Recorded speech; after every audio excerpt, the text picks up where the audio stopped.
Every black female has a big butt and big boobs. Loud, obnoxious, ghetto. Light skin being more attractive than dark skin. We're not smart. We're this way, we're that way, and a lot of times we have to prove ourselves as not being true. At a young age, I already knew the standards for a girl like me. As I become older, they become more obvious. You have to have permed hair, relaxed hair. You know, straight hair or like blonde hair, you know, long waves or something. And if it's natural, that's good hair. Like bad hair is hair you have to relax because it's kinky. Like it's not like appealing to have like natural hairstyles, or like if they are natural, they have to be like the curly head like black girls or something that looks mixed or something. And I remember when I first started wearing my hair natural, at first my mom was okay with it and she thought it looked nice. And then after like the second day, she was like, oh, stop that. She was like, you're starting to look African. I was like, well, I am African. And that really pissed me off. There are standards that are imposed upon us, like, you know, you're prettier if you're light-skinned. I knew people in the past that just wanted to be light-skinned, not for any particular reason, you know, because they love themselves. I mean, they love themselves except for, you know, the color of their skin. Like my siblings are all lighter than me, and my mom, she's dark-skinned, but she's lighter than me.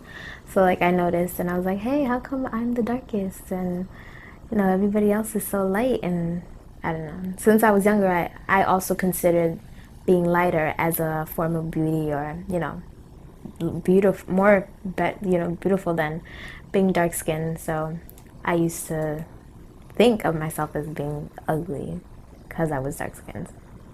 I knew people who actually went out there and got, you know, bleaching cream and everything. They actually laid in the tub, poured capfuls of bleach into it just so they could see if their skin would get lighter. But yeah, my aunt that lives in Honduras, she basically started using skin bleaching cream when she was about 25, and she started her oldest daughter on it when she was about 11, and then she has an even younger daughter that was about 6 when she started using the skin bleaching cream on her. I've seen people say that I would never marry a dark-skinned man because, you know, because I don't want that in my gene pool. On the other hand, light-skinned girls have their issues too. We've been called high yellow, conceited, house nigga.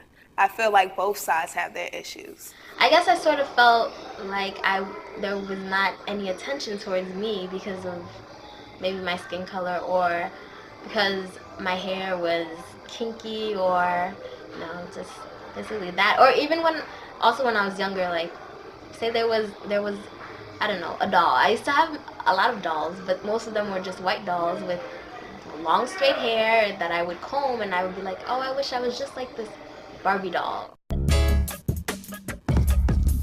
In Brown versus Board of Education, the famous case that desegregated schools in the 1950s, Dr. Kenneth Clark conducted a doll test with black children. He asked them to choose between a black doll and a white doll. In most instances, the majority of the children preferred the white doll.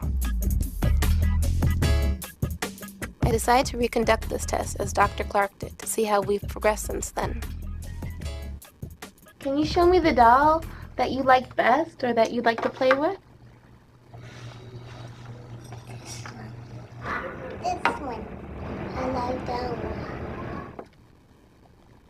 Okay. This one. That one? This one. I like to play with this. And can you show me the doll that is the nice doll? And why is that the nice doll? She's white. And can you show me the doll that looks bad? Okay. And can you and why does that look bad? Because it's black. And why do you think that's a nice doll? Because she's white. And can you give me the doll that looks like you?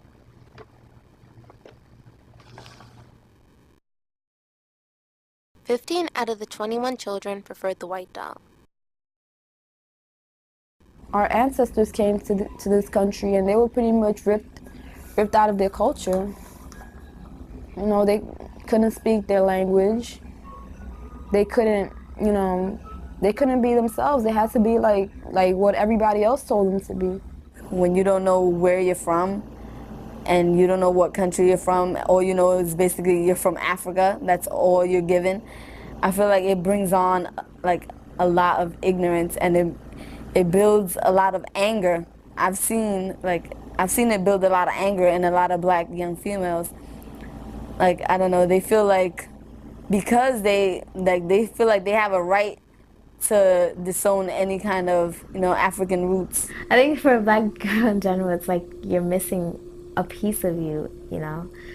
And for me, yeah, it's like, oh, I don't have any actual heritage, not heritage, but culture. Like, I know I'm from Africa, but you know, the different countries in Africa have their different cultures, their different morals, their different values, and not knowing that it sort of keeps us at a loss, and I feel like we're busy searching for it while everybody else in society is throwing their ideas and what they believe we should be at us. But you know, personally, we know that's not what we should be, but we're gonna take it because we don't know exactly what it is that we should be, because we don't really know where we came from.